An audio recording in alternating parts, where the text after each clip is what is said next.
익숙한 몸짓, 사람과 사람으로 이어져온 역사적 호흡.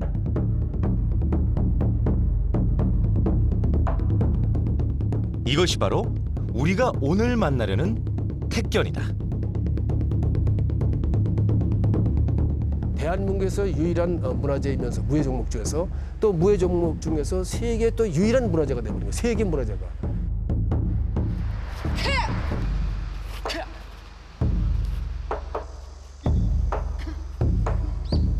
다른 무술에서는 도저히 찾아볼 수 없는 그런 몸짓을 가지고 있기 때문에 아마 이것이 우리 민족의 또 혼이 담겨 있는 그런 몸짓이 아닐까라는. 택견 속에 어떤 비밀과 이야기들이 숨겨져 있는지 한 번쯤은 유심히 들여다보고 싶지 않았는가? 택견을 풀어본다.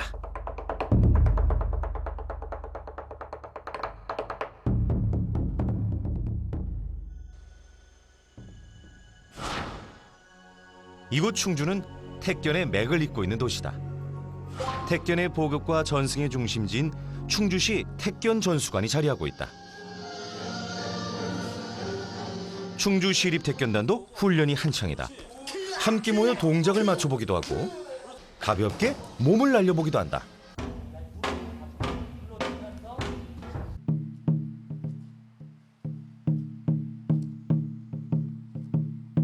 오늘 풀어볼 택견의 첫 단추는 바로 이 동작이다.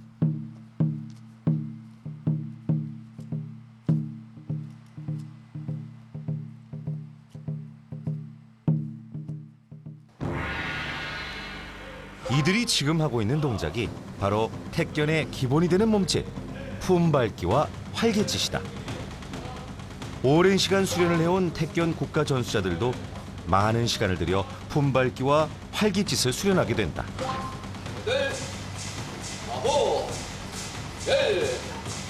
45도, 45, 좌우측 45도, 뇌가 90도.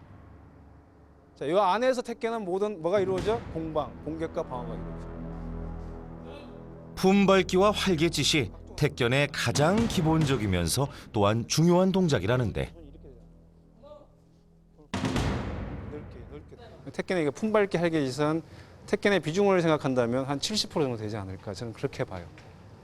그 속에서 택견의 동작이 이루어지고 다른 무예들은 직선적이고 약간 뭐 이 두 박자로 이루어진 하나 둘 이렇게 두 박자로 되어 있지만 택견은 이 곡선적이라 보니까 하나 둘 세 박자 스텝도 세 박자에 이루어져 있어요. 그러니까 하나 둘 셋 중에서 두 번째 박자가 공간의 박자예요. 공간에 떠 있기 때문에 하나 둘 셋 하나 둘 셋 공간화 박자가 하나 여기서 어려워지는 거예요. 셋 하나 둘 셋.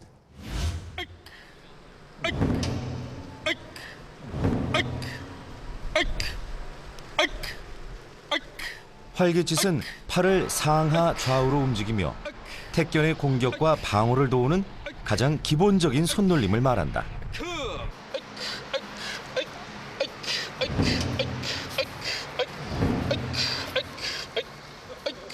택견과 타무술을 구분할 수 있는 가장 특징적인 운용 원리, 품밟기. 정삼각형의 세 꼭지점을 번갈아 밟으며 체중에서 오는 관절의 탄력을 통해 공격과 방어에 응용하게 된다.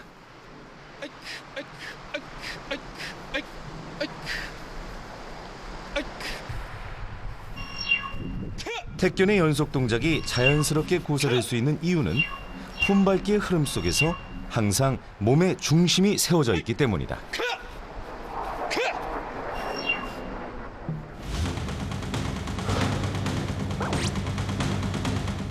택견은 발기술과 손기술의 복합적인 무예다. 활개짓으로 공격과 방어의 조화가 가능하다.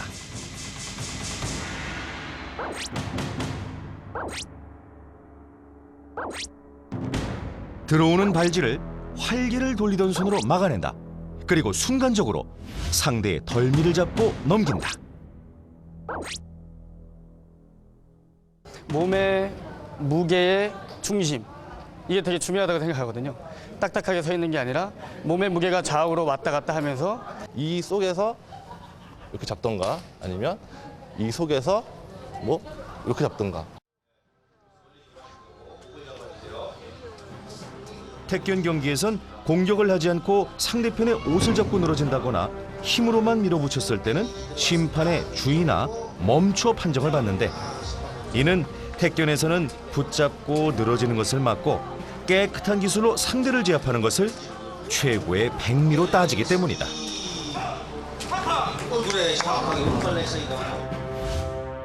안면을 정확히 가격하거나 상대를 넘어뜨리게 되면 한판 승으로 승부가 난다.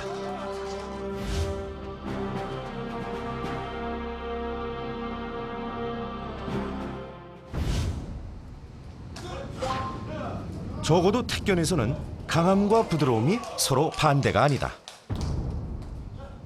충분히 강함을 내재하고 있지만 상해를 목적으로 하진 않는다.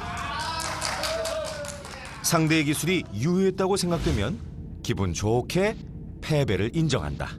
이것도 때로는 강하게, 때로는 부드럽게 항상 조화를 이루어서 가기 때문에 이게 무예로서는 오히려 더 강할 수 있다라고 얘기를 하죠. 모든 무술은 종목마다 나름의 기술들을 갖고 있다.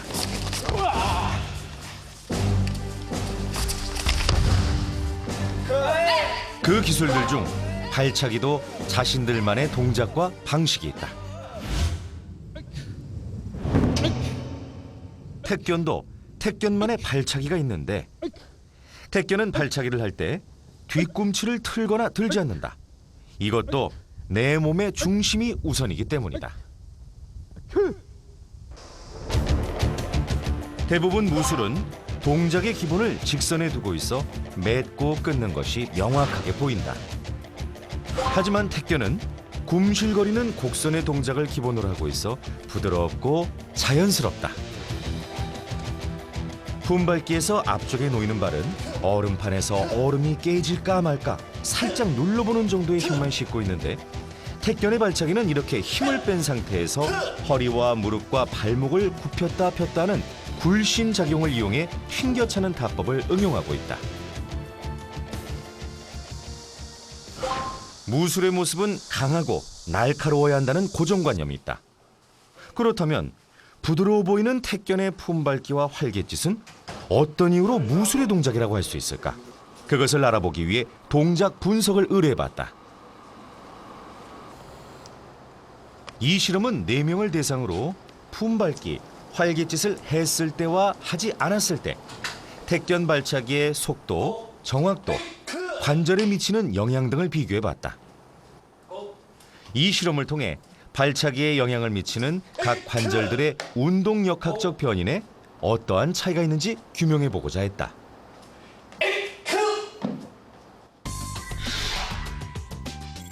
먼저 전체 동작 수행에 대한 소요 시간을 측정해봤다. 활개짓, 품밟고 차기에서 구간별 동작 수행 시간과 전체 동작 수행 시간이 모두 짧게 나타나 빠른 발차기가 가능했다.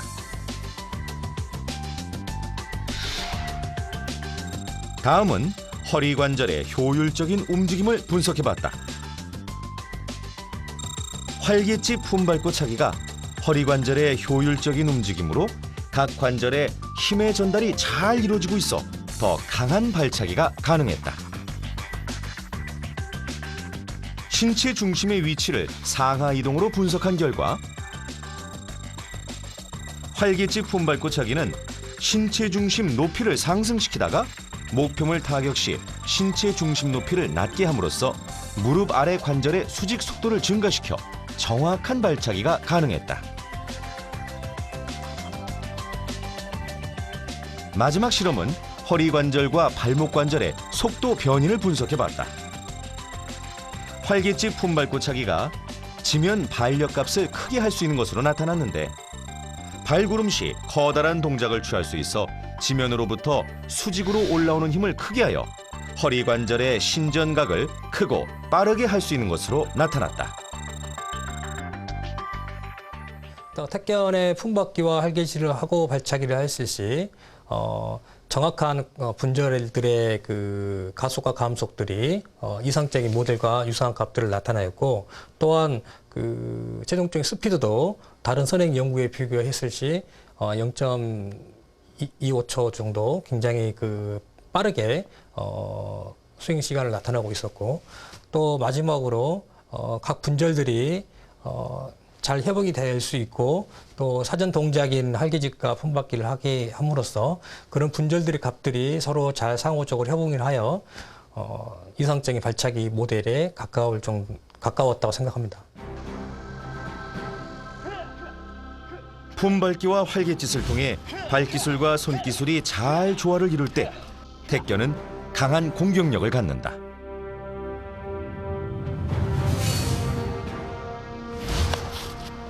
아는 만큼 보이는 법이다. 무심히 보아넘겼던 동작 하나하나가 정교하고 세심한 과학적 원리 아래 빈틈없이 맞물려 돌아가며 공방을 이뤄낸다. 무릎 뒤 오금을 굽혔다 폈다는 오금질. 이 오금질은 택견의 굼실거림으로 통한다. 이 굼실거리는 오금질이 택견과 우리 춤의 중요한 몸 움직임 중 하나인데, 택견이 춤처럼 보여지는 이유가 바로 이 택견의 굼실거림, 즉 오금질을 두고 하는 말이다. 우리 민족의 몸짓에 흐르는 부드러운 곡선의 미, 움찔움찔거리는 몸놀림과 덩실덩실 흥이 담긴 리듬감, 다른 듯 닮았다.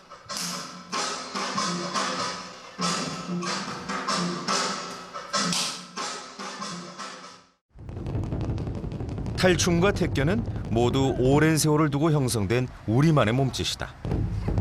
춤이 그렇듯 택견도 육체를 통해 표현되는 예술의 한 형태로 볼 수 있진 않을까?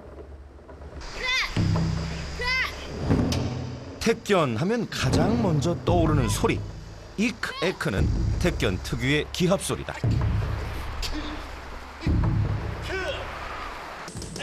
인도네시아 학생들이 충주시 택견 전수관에서 택견을 배우고 있다. 아까 기합 배웠죠? 기합 뭐라 했죠?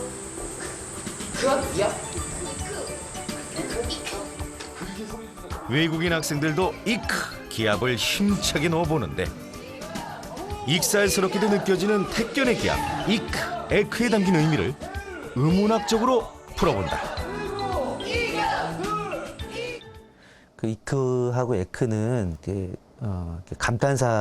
감탄을 나타내는 그런 의성어로 생각이 되는데, 그 한편으로는 이제 이크와 에크라는 이런 발음을 통해서 이 택견의 어떤 좀 이제 유연한 그런 동작을 잘 표현하는 그런 이제 기합 소리라고 생각이 됩니다. 그 이라는 모음은 우리가 발음을 할 때 이 구강의 바깥쪽에서 입을 가장 적게 벌리고 내는 이제 그런 소리이고요. 그 에라는 발음은 구강의 바깥쪽에서 그 이 다음으로 입을 적게 벌리는 이제 그런 소리거든요. 이 이와 에라는 이 소극적인 모음이 이 택견의 그 절제된 그런 동작을 잘 표현하는 그런 소리라고 생각이 됩니다. 그리고 두 번째 음절에서는 이제 크라는 소리를 발음을 하는데, 이 크라는 소리는 이 구강의 그 안쪽을 이렇게 막았다가 터뜨리면서, 또 한편으로는 공기를 많이 내뿜는 그런 소리에 해당이 됩니다. 이와 에를 통해서 절제된 그런 동작을 표현을 하고, 또 크라는 그런 소리를 통해서 택견의 또 그 강인한 그런 부분을 나타내는 그런 적절한 기합 소리라고 생각이 됩니다.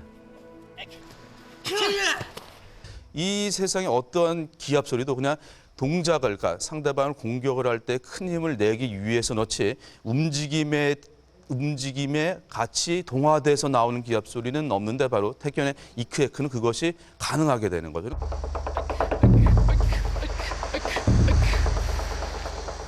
이크, 에크는 지금은 일상생활에서 만나기 힘든 감탄사다. 그런데 택견의 기합에서 이렇게 살아있으니 우리말의 생명력을 이어가고 있다는 점에서 문화적 차원에서도 그 의미가 있는 듯하다.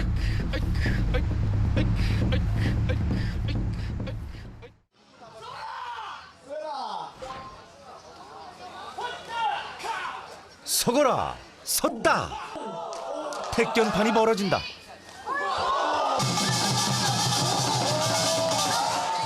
함께 어우러진다.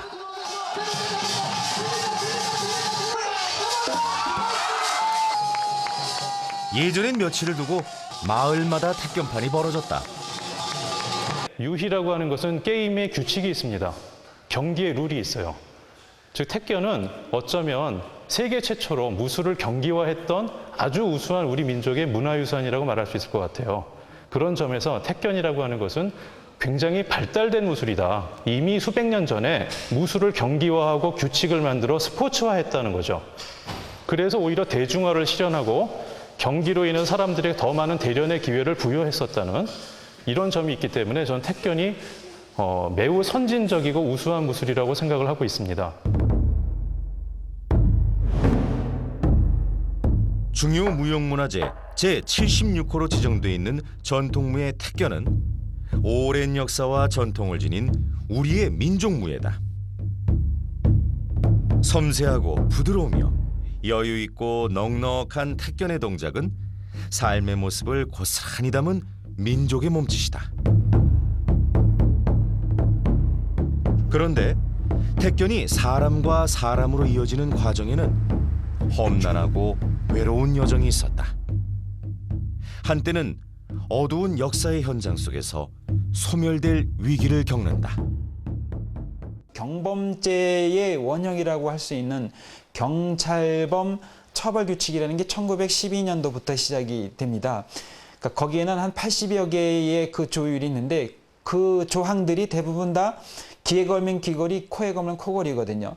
대개의 우리의 한량들, 우리의 전통 무술들을 전승자했었다고 하는 한량들의 생활권이나 내지는 그네들의 어떤 전승 맥락, 생활 터전들을 깡그리 없애버릴 수밖에 없는, 위협받을 수밖에 없는 그런 조항들이거든요.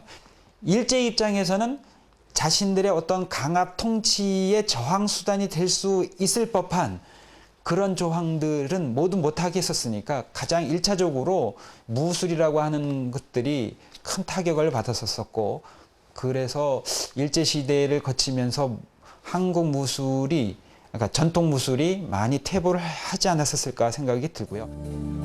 역사는 당연히 흐르는 것은 아니었다.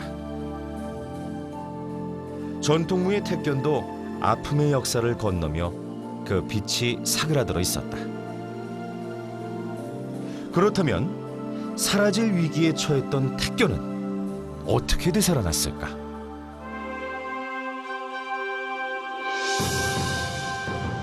(1962년) 택견의 맥을 찾겠다고 나선 신한승.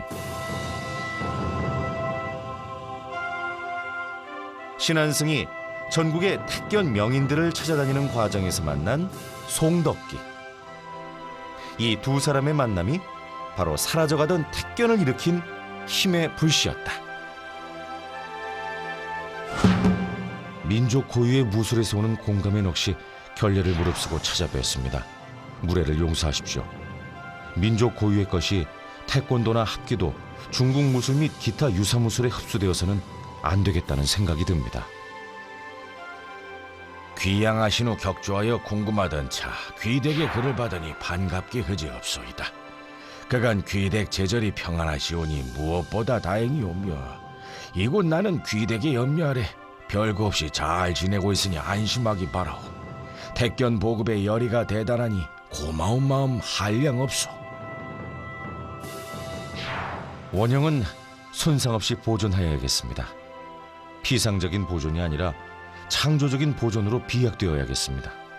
선생님의 도움으로 명실공히 이루어질 것입니다. 명년 초춘에는 선생님을 충주로 꼭 모셔야겠는데 잘 될런지요? 당시 송덕기는 70대 후반의 고령으로 택견의 몸짓을 간직한 마지막 택견꾼이었다.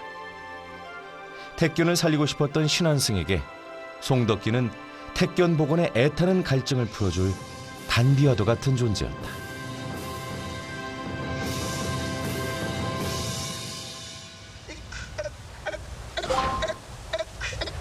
품내 밟기는 제자리 서서 좌품 우품을 교대로 밟는다.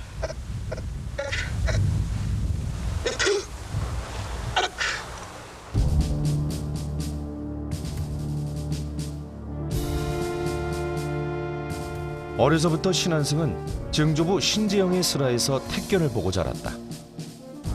택견이 전통 무술이란 확신이 있었던 신한승은 어렸을 때 보고 익혔던 택견의 원형을 정리하기로 마음먹는다. 이것이 신한승에게는 파란만장한 삶의 시작이었다.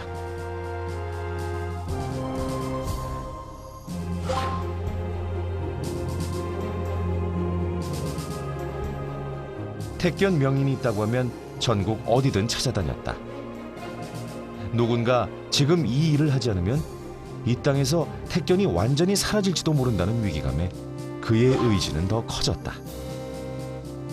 외롭고 힘든 길이었다. 하지만 전통무술 택견의 복원과 문화재 지정에 대한 열망은 식지 않았다.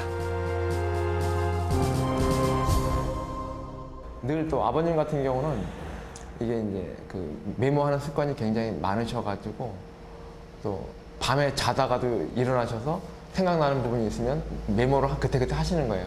그래서 저는 물었죠. 그래서 아버지 왜 잠도 안 주무시고 뭘 그렇게 적으세요? 그러면 이제 아버님 하는 얘기는 지금 그걸 적어놓지 않으면 그냥 잊어버리고 그냥 없어져 버린다고 하는 그런 부분이 가장 기억에 남습니다. 택견 보급과 전승의 길은 결코 녹록지 않았다. 그래서 전수관에 대한 신한승의 소감은 남달라 그는 후진 양성을 위해 큰 포부를 펼칠 수 있는 곳이라며 감격해했다. 당시 대부분 중고등학생이었던 신한승의 제자들은 호기심과 동경심으로 택견을 시작했고 택견 보급을 위한 행사 자리마다 큰 역할들을 해낸다.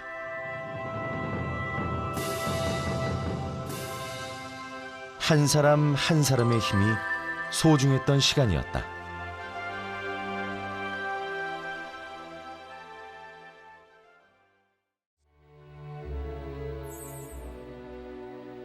(1983년 6월 1일) 택견이 중요 무형문화재 제76호로 지정된다.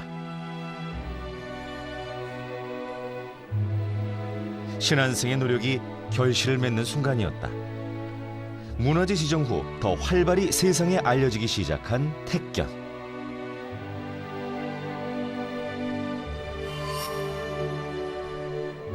택견이 미처 부활의 빛을 발하기도 전 신한승은 병석에 눕고 만다.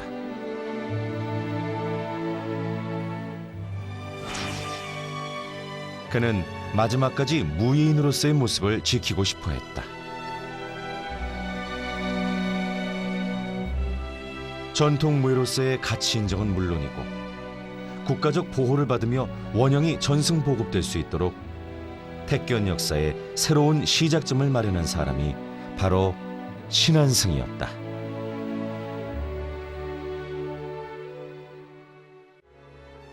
(2011년 11월 28일) 택견은 무예로는 세계 최초로 유네스코 인류 무형문화유산으로 지정된다.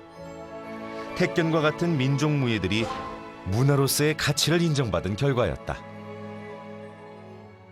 무술의 문화적인 가치로서 매우 중요한 것은 무술은 한국의 택견이 그렇듯이 또 중국의 무슨 소림사 무술이 그렇듯이 또 일본의 전통적인 검도나 사무라이 무술이 그렇듯이 그 나라의 문화의 매우 중요한 측면이 결집되고 정리된 하나의 사람의 행동이에요. 삶의 질을 높이는 그 가장 기본적인 무예정신은. 그리고 무예정신은 자기가 힘이 있을 때는 약자를 약자를 보호하는 그런 힘, 마음이 생기게 하는 것이 무예정신이고. 택견은 이제 세계가 함께 공유하고 지켜나갈 소중한 무형문화 자산이 됐다. 타 무술을 수련하는 외국인들도 택견을 배우고 체험한다. 우리가 택견에 주목해야 되는 이유를 여기서 또다시 발견한다.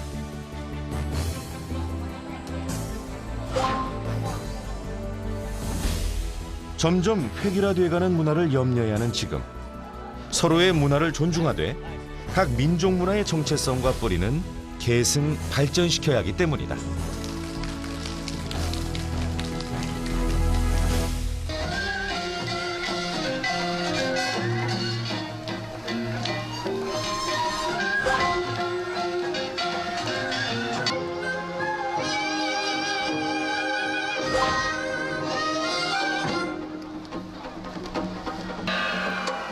이제 택견을 모르는 사람은 많지 않다.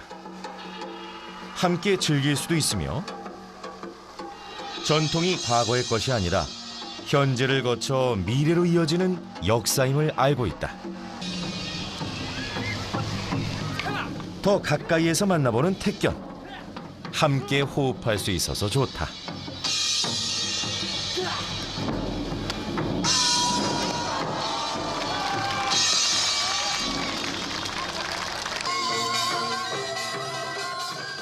휘몰이 장단이 몰아치면 택견의 동작도 빨라진다. 택견의 힘이 느껴진다.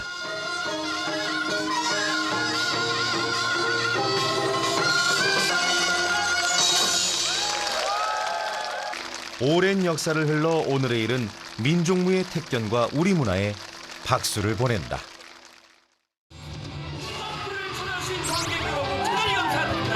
먼저 편안한 소개합니다.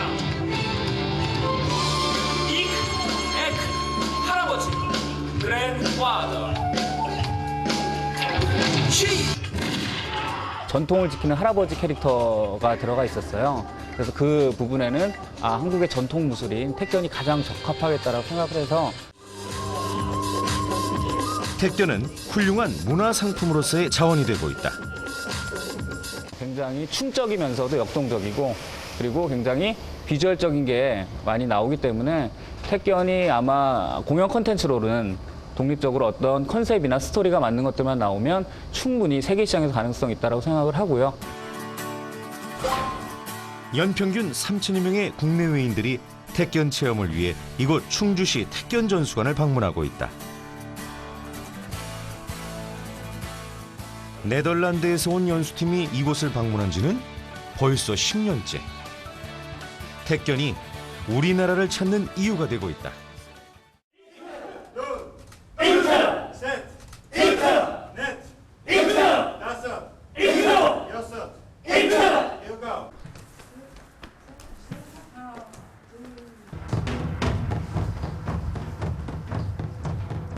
우리의 몸짓이 자연스럽게 녹아있는 택견.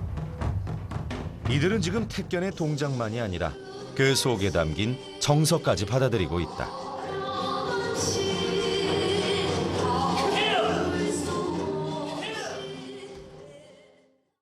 Ten eerste, ik ben taekwondo gewend.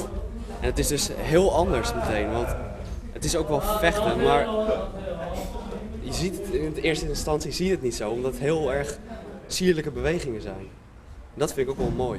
택견이 이제 이렇게 중요한 것은 그리고 또 제일 어려운 것은 품밟기를 먼저 마스터를 이제 해야 되기 때문에 그것을 이제 그 외국 수련생들한테 어떻게 그거를 전파를 하는지 그거를 지금 연구 중입니다. 왜냐하면은 그게 어려울 뿐더러 그거를 계속 반복을 해야 되니까 어떻게 하면은 그것을 좀 더 재밌게 할 수 있는지 그게 저희 숙제일 것 같습니다.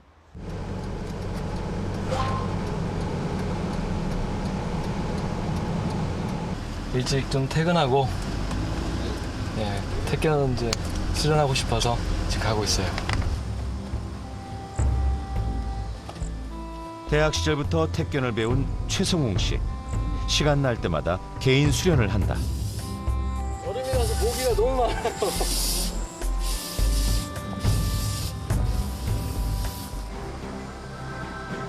택견을 즐기는 사람들.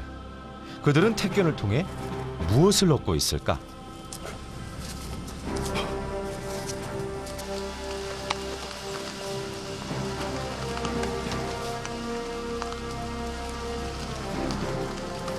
택견을 하기 위해 퇴근 후 일부러 시간을 낸 최성홍 씨에게 비는 아무 문제가 되지 않는다.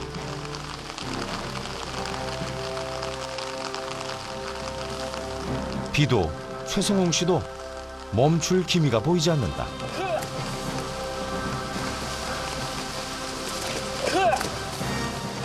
제가 이제 한 해 두 해 지나면서 이게 운동이 아니구나, 이거는 수련이구나 많이 느껴요. 그래 제 자신이 좀 많이 사회생활하면서 참 부족한 점도 많이 느끼고 그러면서 이런 부분 어떻게 내가 딱 이렇게 수련할 수 있을까 했더니 그러면서 택견을 생각하고 이제 나한테 좋은 게 있었구나. 택견의 가치는 그것을 즐기는 사람들로부터 재발견된다. 택견을 이번에 강습으로 배웠는데 이곳 충주에서 택견 해외 지도자 전수 교육을 받으며 처음으로 택견을 배우게 됐다는 박정현 잘 씨. 못할 수 있지만 둘, 셋, 하나 그는 현재 일본에서 국제 태권도 사범으로 일한다. 한다. 태권도는 우리가 주먹 지르기 할 때 나갈 때 앞으로 하나, 둘. 제1동포 3세인 박정현 씨가 일본 땅에서 국제 태권도를 배웠던 그 뜻과 막기는 하나, 둘. 지금 택견을 배우며 다시 얻고 싶은 것은 서로 통한다. 겉모양은 속마음을 담는다. 무술의 동작들이 겉모양이라면 그 속에 담긴 정신과 얼은 속마음이다. 우리가 성장하면서 어른이 되면서 민족의 정신, 민족의 정서, 민족의 움직임 그런 것에 대해서 굉장히 그 사랑을 한다, 그런 애국을 한다. 어떻게 말할까? 귀중히 여긴다. 자기의 소중한 것을 느낀다. 그런 느낌을 하고 있습니다. 그래서 이번에 그러한 뜻에서 택견의 총봉사인 충주시에 와가지고 직접 유명하신 정여화 선생님이랑 그러한 택견을 고수히 여기시는 분들하고도 만난 것만으로도 굉장히 행복한데 직접 택견의 동작을 배우면서 행복하고 이러한 민족의 무술을 열심히 익혀가지고 자기의 인생을 걸어가는 하나의 귀중한 것으로 하고 싶다. 그렇게 생각합니다.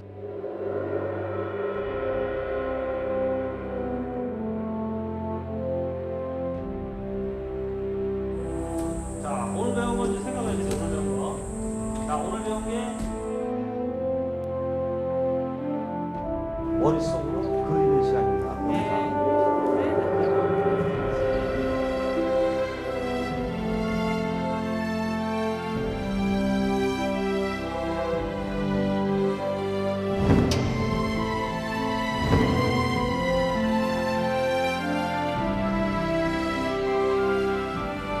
택견의 시간을 되돌아본다. 품밟기와 활개짓의 몸짓에는 택견을 택견답게 하는 자유로움과 멋이 있었고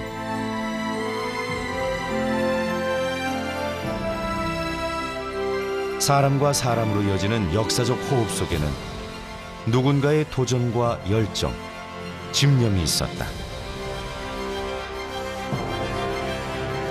함께 어우러지며 즐기는 몸짓에서 삶의 흥을 만났고 택견의 오늘을 지켜가는 사람들로부터 든든한 내일을 보았다.